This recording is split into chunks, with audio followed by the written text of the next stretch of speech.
அனைவருக்கும் வணக்கம். இன்னைக்கு நம்ம பார்க்க போறது நான்மணி கடிகை. இந்த நான்மணி கடிகையின் ஆசிரியர் விளம்பி நாகனார். அவருடைய ஊர் விளம்பி அப்படிங்கிறதுனால, தன்னுடைய பெயரோட சேர்த்து விளம்பி நாகனார் அப்படின்னு நம்ம அழைக்கின்றோம். இவருடைய காலம் கிபி 4ஆம் நூற்றாண்டு. இந்த நூல் கடைச்சங்க காலத்தில் இயற்றப்பட்டது அப்படின்னு சொல்றாங்க. மொத்த பாடல்கள் எத்தனைனா 106 பாடல்கள். 106 பாடல்கள். அதுல 2 பாடல்கள் கடவுள் வாழ்த்து பாடலாக அமைந்துள்ளது. இதில் இருக்கக்கூடிய எல்லா பாடல்களும் வெண்பாவால் இயற்றப்பட்டது. இதற்கு ஏன் நான்மணி கடிகை அப்படின்னு பெயர் வந்தது அப்படின்னா, 4 கூட்டல் மணி கூட்டல் கடிகை. கடிகை அப்படிங்கிறது கடகம், தோல்வளை அப்படின்னு சொல்றாங்க. 4 மணிகள் பதிக்கப்பட்ட தோல்வளை போல ஒவ்வொரு பாடலிலும் 4 நீதி கருத்துக்கள் மணியாக நமக்கு அமைந்துள்ளது. அதனால இந்த நூலுக்கு நான்மணி கடிகை அப்படின்னு பெயர் வந்திருக்கிறது. பிற 14 கீழ்க்கணக்கு நூல்கள்ல கடவுள் வாழ்த்த பார்க்கறது அரிதாக இருக்கு. நான்மணிக்கடிகையில 2 வாழ்த்து பாடல்கள் நமக்கு அமைந்துள்ளது. அந்த 2 வாழ்த்து பாடல்களும் திருமாலை பற்றியதாக இருக்கிறது. இந்த நான்மணிக்கடிகை அம்மை அப்படிங்கிற வனப்புக்குள் வருகிறது. வனப்பு அப்படின்னா செய்யுள் எழுதுவதற்கான அழகு அப்படின்னு சொல்றாரு. அத வனப்பு அப்படின்னு சொல்றோம். அது 8 வனப்புகள் இருக்குது தொல்காப்பியர் சொல்றது. அம்மை, அழகு, தொன்மை, தோள், விருந்து, இயைபு, புலன், இழைபு. அதுல அம்மை அப்படிங்கிறது நான்மணிக்கடிகை அம்மை அப்படிங்கிற வனப்புல எழுதப்பட்டுள்ளது. அம்மை அப்படின்னா என்னன்னா, அறம், பொருள், இன்பம் போன்ற உயர்ந்த கருத்துக்களை எளிமையாகவும், சுருக்கமாகவும் கூறும் தன்மை உடையது தான் அம்மை. அப்ப இந்த நான்மணிக்கடிகை பாடலா படிக்கும் பொழுது நமக்கு எளிமையாகவும் இருக்கும், சுருக்கமாகவும் இருக்கு.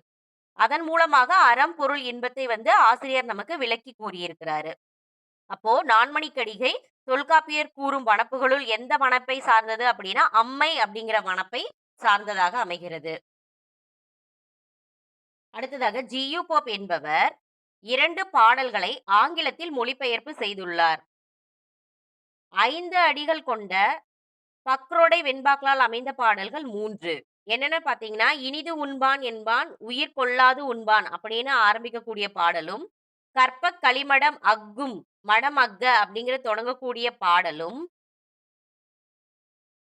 மதிமன்னு மாயவன் வாள்முகம் ஒக்கும் அப்படிங்கிற தொடங்கக்கூடிய இந்த 3 பாடல்களும் 5 அடிகளை கொண்டதாக இருக்கின்றது. மதிமன்னு மாயவன் வாள்முகம் ஒக்கும் அப்படின்னா, இந்த சந்திரன் திருமாலின் ஒளி பொருந்திய முகத்தை போன்று இருக்கும் அப்படின்னும், கதிர் சேர்ந்த ஞாயிறு சூரியன் திருமாலின் சக்கரத்தை போன்று ஒத்திருக்கும் என்றும், முதுநீர் பழனத்து தாமரை தாளின் எதிர்மலர் மற்றவன் கண்ணொக்கும். அதாவது இந்த பழனம் அப்படின்னா அந்த கழனியில் தாமரை தண்டிலிருந்து உருவான அந்த எதிர்மலர் அப்படின்னா அந்த செந்தாமரை பூ திருமாலின் கண்ணை ஒத்திருக்கும் என்றும், பூவை புதுமலர் அப்படிங்கிறது காயாமலர். அந்த காயாமலர் திருமாலின் நிறத்தை ஒத்திருக்கும் அப்படின்னும் கடவுள் வாழ்த்து பாடல் நமக்கு அமைந்துள்ளது. இது திருமாலை பற்றிய கடவுள் வாழ்த்து பாடலாக இருக்கிறது. சில பாடல்கள் நான்மணிக்கடிகையிலிருந்து பார்க்கலாம். கல்லில் பிறக்கும் கதிர்மணி, காதலி சொல்லில் பிறக்கும் உயர்மதம், மெல்லென்று அருளில் பிறக்கும் அறநெறி, எல்லாம் பொருளில் பிறந்துவிடும். மலைகளிலிருந்து நமக்கு ஒளி பொருந்திய மணிகள் கிடைக்கின்றன. காதலியினுடைய சொல்லிலிருந்து நமக்கு உயர் இன்பம் கிடைக்கின்றது. இந்த மென்மையான அருளிலிருந்து நமக்கு அறவழிகள் கிடைக்கின்றன. அந்த அறவழிகளிலிருந்து கிடைக்கக்கூடிய இன்பம் எல்லாம் இந்த பொருளில் பிறந்து விடுகிறது. அந்த பொருள் எல்லாத்தையும் கொடுத்துருது அப்படிங்கிறது இந்த பாடலுடைய பொருள். அடுத்ததா மனைக்கு விளக்கம் மடவார். மடவார் தமக்கு தகைசால் புதல்வர். மணக்கினிய காதல் புதல்வர்க்கு கல்வியே. கல்விக்கும் ஓதிற் புகழ்சால் உணர்வு. மனை அப்படின்னா வீடு. அந்த வீட்டிற்கு விளக்காக இருக்கக்கூடியவர்கள் பெண்கள். மடவார் அப்படின்னா பெண்கள். அந்த மடவார் தமக்கு தகைசால் புதல்வர். அந்த மகளிருக்கு புதல்வர்கள் தான் ஒளியாக இருக்கிறார்கள். அந்த புதல்வர்களுக்கு கல்விதான் ஒளியாக இருக்கிறது.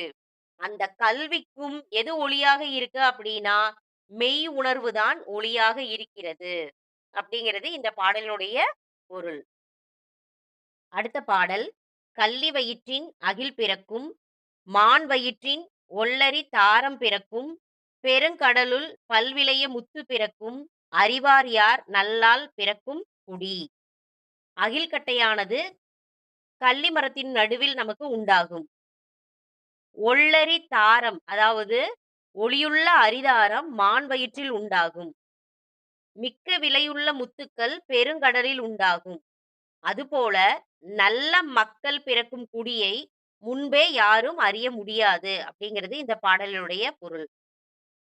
அடுத்த பாடல், இன்னாமை வேண்டின் இரவெழுக, இந்நிலத்து மன்னுதல் வேண்டின் இசை நடுக, தன்னொடு செல்வது வேண்டின் அறஞ்செய்க, வெல்வது வேண்டின் வெகுளி விடல்.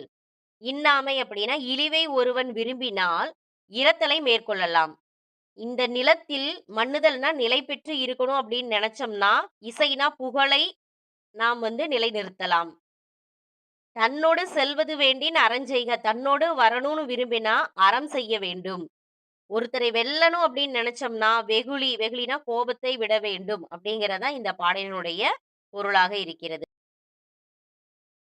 அடுத்த பாடல், கோல் நோக்கி வாழும் குடியெல்லாம் தாய்முலை, பால் நோக்கி வாழும் குளவிகள். குளவிகள் அப்படின்னா குழந்தைகள். வானத் துளி நோக்கி வாழும் உலகம், உலகின் விழி நோக்கி இன்புறுவும் கூற்று. அதாவது இந்த உலகத்தில் உள்ள குடிகள் எல்லாம் அரசனுடைய ஆட்சியை நோக்கி உயிர் வாழ்வார்கள்.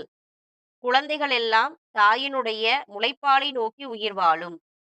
இந்த உலகில் உள்ள பயிர்கள் எல்லாம் இந்த வானத்தின் துளியை நோக்கி உயிர் வாழ்கிறது.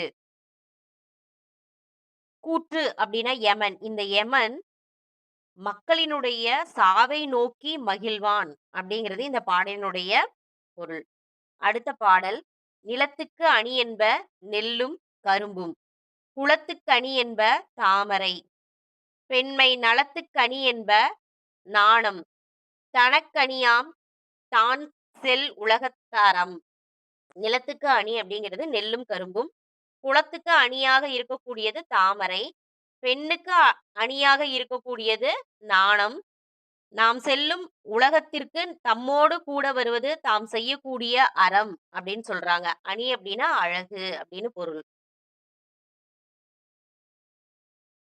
அடுத்த பாடல், இளமை பருவத்து கல்லாமை குற்றம், வளமிலா போழ்தத்து வல்லன்மை குற்றம், கிளைஞரில் போழ்திறற் சினம் குற்றம், குற்றம் தமரல்லார் கையகத் தூண். இளமை பருவத்தில் கல்லாமல் இருப்பது குற்றம். வளமிலா அப்படின்னா பொருள் வருவாய் இல்லாத, போழ்தத்துனா அந்த காலத்தில், அதாவது பொருள் இல்லாத வருவாய் இல்லாத அந்த காலத்தில்.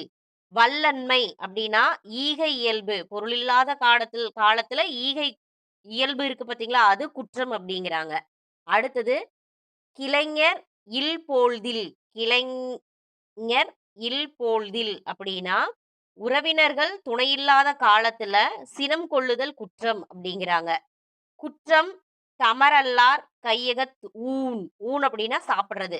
நம்மளுடன் தமர் அப்படின்னா உறவினர்கள் அல்லாத, அதாவது இந்த இடத்துல உள்ளத்தில் அன்பு இல்லாதவர்களிடம் போய் நம்ம சாப்பிடுறது குற்றம் அப்படிங்கிறது இந்த பாடலுடைய பொருள். அடுத்த பாடல், மாசு படினும். மாசுன்னா நமக்கு தெரியும் அழுக்கு. மாசுபடினும் மணி தன் சீர்குன்றாதாம், பூசிக்கொளினும் இரும்பின்கண் மாசொட்டும், பாசொத்துள் இட்டு விளக்கினும் கீழ் தன்னை மாசுடைமை காட்டிவிடும். அதாவது மாசுபடினும் மணி தன் சீர் குன்றாதாம். மாசு அப்படின்னா அழுக்குப்பட்டாலும் அந்த மணி தன்னுடைய பெருமையிலிருந்து குறையாது. அடுத்தது, இரும்ப எடுத்து நல்லா நம்ம பூசி வச்சாலும் அதுல அழுக்கு சேரும். அதேபோல் கீழ்மகனை நம்ம என்னதான் அன்பு காட்டி அவன்கிட்ட அன்போட இருந்தாலும் அவர்கள் என்ன பண்ணுவார்கள், எத்தனை அறிவுரை கூறினாலும் அவங்க தன்னுடைய கீழ்மைத்தனத்தை காட்டி விடுவார்கள் அப்படிங்கிறது இந்த பாடலினுடைய பொருள். இந்த கோல் நோக்கி வாழும் குடி அப்படிங்கிற இந்த வரி திருக்குறள்லயும் செங்கோன்மை அப்படிங்கிற அதிகாரத்துல இடம்பெற்றிருக்கிறது. அப்போ இந்த வரி கொடுத்தாங்கன்னா ஒரு முறைக்கு இருமுறை படித்துட்டு அது திருக்குறள்ல இருக்கா அல்லது நான்மணிக்கடிகையில இருக்கா அப்படின்னு கேட்கலாம். அல்லது இரண்டிலுமே இருக்கு இந்த வரி அப்படிங்கிறத கூட நமக்கு கேட்கறதுக்கு வாய்ப்புகள் இருக்கு. நன்றி.